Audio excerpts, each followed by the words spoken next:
Toutes les bonnes choses dans ce monde ont commencé par un rêve. Bonjour à tous, c'est Antoine et aujourd'hui, il faut que je commence par vous prêcher la bonne parole. En vérité, je vous le dis, mes enfants, les films Paddington sont les meilleurs films au monde. Et je suis parfaitement sérieux. Comme beaucoup, je n'ai d'abord été qu'un sombre pêcheur, persuadé que l'adaptation des livres sur le petit ours venu du Pérou ne m'était pas destinée. Je pense que les bandes annonces de l'époque n'avaient pas trop aidé et vendaient assez mal le film au-delà de sa dimension gaguesque et un peu niaise. Et puis lors d'une diffusion télé des deux films, je me suis laissé tenter et c'est là que j'ai vu la lumière. Je veux la lumière, alléluia, alléluia. Si autant de gens aiment aujourd'hui Paddington et présentent les deux films comme des incontournables, c'est parce qu'ils représentent l'idéal de ce que devraient être des films à destination de toute la famille. Il y aura toujours des gens pour dire que les films pour les gosses, faut pas les suranalyser, qu'il faut être moins critique et que le plus important c'est que les mioches passent un bon moment. Et on en a encore eu une pelletée sur notre critique de Wish. Mais en gros, ça sous-entend que les enfants ne mériteraient pas des films exigeants avec eux, alors que ce sont des années importantes pour se forger un esprit critique. Si la question vous intéresse, je vous renvoie à la très bonne vidéo de Mathieu sur le dernier Spy Kids qui explorait très bien ce présupposé. Mais justement, Paddington, ça respecte son public, parce qu'à l'image de son personnage, c'est très imaginatif. Je pourrais m'attarder des heures sur la qualité de l'écriture, mais elle est surtout portée par une mise en scène incroyable. Ça pioche dans les codes du burlesque, dans l'énergie folle du cinéma d'animation transposé en live, et tout est amplifié par des effets de montage virtuoses et des symboliques signifiantes, notamment du côté des couleurs. Donc impossible de ne pas saisir toute la puissance émotionnelle du film,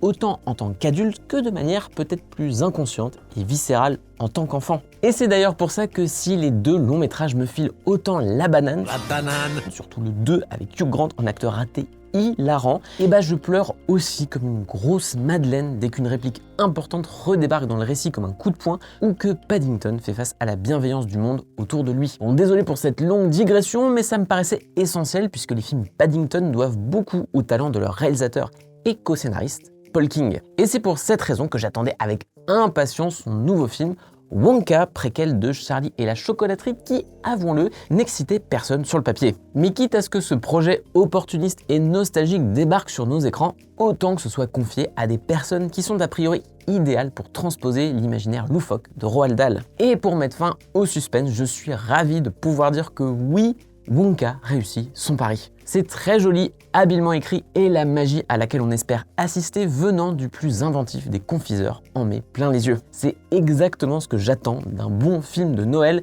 et Wonka va s'ajouter dans les années à venir à ma liste déjà bien riche de films doudous des fêtes de fin d'année où Paddington 1 et 2 tiennent une place de choix. Après, je préfère nuancer maintenant et dire que le film n'atteint jamais le brio créatif et émotionnel des précédents films de Paul King, ce que j'aurais tendance à mettre sur le dos de sa nature de préquel, autant au livre de Dahl qu'au film Charlie et la chocolaterie de Mel Stuart de 1971. Le film est bien contraint de réintégrer les chansons les plus cultes de l'original ainsi que les éléments inhérents à la mythologie de Roald Dahl, même quand ça l'entrave un peu. Le meilleur exemple est sans doute sur ce point les Oompa Loompa, ou plutôt le Oompa Loompa qui traque Willy Wonka. Alors évidemment, idée de génie que d'avoir confié le rôle à Hugh Grant et à son flegme britannique légendaire. Mais il faut quand même admettre que ça permet surtout au film de sortir de son chapeau quelques Deus Ex Machina et la fameuse chanson qui accompagne les personnages.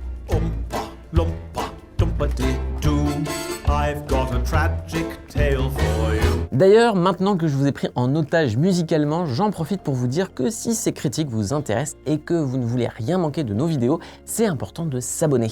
On sait qu'une majorité d'entre vous ne l'est pas, mais c'est essentiel parce que l'algo YouTube est pas toujours sympa sur ce qu'il met en avant. Et si vous le faites, je vous offre individuellement un chocolat.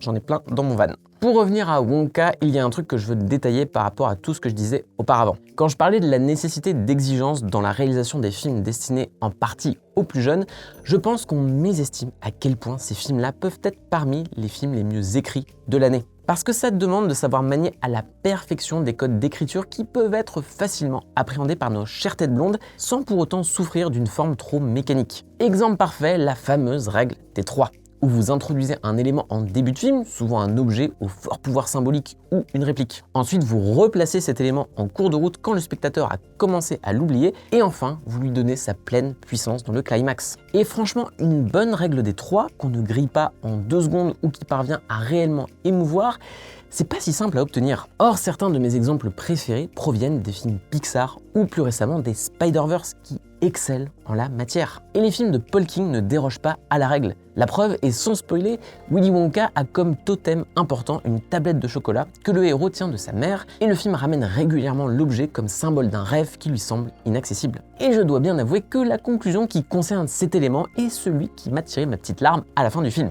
Néanmoins, Wonka me semble un peu plus mécanique dans sa structure et ses codes que Paddington, d'où le fait que le long métrage me semble un peu moins fort qu'espéré. Le film reste assez contenu, mais il est bien obligé de se raccorder à ses œuvres référentes, et c'est clairement ce qu'il parasite. Cela dit, je fais un peu la fine bouche, parce que Wonka est quand même un film foutrement bien produit et élégant, et qui malgré ses petits défauts s'impose aisément comme le blockbuster de Noël, même si on conviendra que la concurrence n'est pas rude cette année. Et oui, je pense à toi là. Vas-y, baisse les yeux. Ouais, c'est ça, ouais. Déjà, j'ai bien envie de revenir un instant sur le casting, parce que le plaisir du film provient en partie de celui que ces acteurs ont à jouer des personnages exubérants dans l'esprit de Roald Dahl. Et là-dessus, Timothée Chalamet est le premier à surprendre. Attention, comme tout le monde, je le trouve extrêmement talentueux, mais il a jusque-là eu des rôles assez sérieux et dramatiques. Pourtant, il montre ici qu'il peut lâcher la bride et donner le tempo du film, notamment au travers de mimiques et d'un travail physique qui marche habilement dans les pas de Gene Wilder et de Johnny Depp. En fait, ça rend le film d'autant plus ludique parce que les comédiens jouent comme des enfants, à commencer par Olivia Colman en tenancière d'auberge démoniaque ou Keegan-Michael Key en flic corrompu par le chocolat. Et tout ça se retrouve sublimé par la mise en scène toujours aussi géniale de Paul King. Wonka profite déjà d'une palette de couleurs et d'une photographie somptueuse qu'on doit à Chung Eun-chung, le chef opérateur de Park Chan-wook sur Old Boy ou encore Mademoiselle. Même s'il y a forcément pas mal de CGI, on sent aussi le besoin de donner de la texture aux costumes et au décor, surtout lors des numéros musicaux que je trouve bien cool. Mais surtout, le réalisateur prouve qu'il était le choix parfait pour adapter l'univers de Charlie et la chocolaterie. Ce qui fait le charme de Roald Dahl, c'est non seulement ses jeux avec les mots, mais la manière dont leur assemblage s'amuse d'une plongée progressive dans l'absurde ou le surréalisme. C'est toute une mécanique, ou plutôt une rythmique, que le découpage maîtrisé de King transpose avec malice. Que ce soit en filmant la conception d'un chocolat dans une mallette de chimiste ou la mise en place d'un braquage, il y a une escalade où chaque mouvement de caméra, chaque coupe et chaque raccord aide à fabriquer l'émerveillement ou un effet comique. Plus que jamais, Paul King fait du film d'animation, mais en live action. Il joue avec les limites des corps dans de purs élans burlesques et il s'amuse à implémenter dès qu'il peut des trouvailles aussi jouissives que cette ampoule qui s'allume lorsque Willy a une idée. Ça, c'est un film qui respecte son public. C'est malin, drôle et le symbole est tout de suite compréhensible pour tous les âges. J'ai même envie d'aller un peu plus loin là-dessus, parce qu'a priori, Wonka inscrit définitivement son réalisateur dans la cour des grands, en tant que cinéaste auquel on peut confier des gros budgets pour un blockbuster de studio. Et on pourrait se contenter de voir derrière la virtuosité du monsieur celle d'un artisan soigné, mais honnêtement, je trouverais ça assez injuste. Wonka aurait pu n'être qu'un film de Noël très impersonnel, alors que j'ai passé le film à constater la cohérence thématique et technique du long métrage avec celle de ses précédents. Ce n'est d'ailleurs pas un hasard si Paul King est également co-scénariste du film. Comme dans Paddington, Willy Wonka débarque en bateau d'une contrée lointaine avec des rêves pleins de chapeaux, comme le dit la très belle chanson de l'intro. Ce qui intéresse Paul King, c'est le mur inévitable que ses ambitions se prennent et qu'on pourrait résumer à un capitalisme qui incite tout le monde à l'égoïsme et à l'appât du gain. Ça peut sembler naïf, mais le cinéaste l'aborde une nouvelle fois avec une certaine noirceur, notamment lorsque l'incompréhension des autres amène à la destruction pure et simple de ce que certains bâtissent. À travers la mécanique de la mise en scène que j'évoquais plus tôt, se dessine une autre mécanique, celle d'un système qui écrase et prive à chacun d'exprimer son plein potentiel. La notion de dette revient souvent dans Wonka et elle devient même un élément central qui freine à plusieurs reprises la progression des personnages. Paul King joue de ce paradoxe puisque son film est, à l'instar de son héros, incapable de rester en place alors que tout pousse à la stagnation. Et c'est d'autant plus beau parce que le film trouve un juste équilibre. Comme Paddington, Willy Wonka devient l'expression même de la bienveillance qui s'avère essentielle dans ce monde cynique, même lorsqu'il s'agit d'oublier ses peines durant un court moment, comme lors d'une séance de cinéma par exemple. Je ne doute pas que Paul King se projette là-dedans sans pour autant sombrer dans une naïveté trop béate. Dès le livre de Roald Dahl, Willy Wonka est perçu comme quelqu'un d'à la fois passionnant, mais aussi d'un peu déphasé de la réalité. Et c'est exactement le défaut que le cinéaste creuse ici. Le Willy Wonka de Timothée Chalamet doit apprendre que tout ne se corrige pas d'un coup de baguette magique, mais sans jamais perdre cette tendresse et cet altruisme parce que leur principale qualité, c'est de devenir contagieux. Ce qui amène encore une fois le cinéma de Paul King à être satisfaisant grâce à ses personnages secondaires.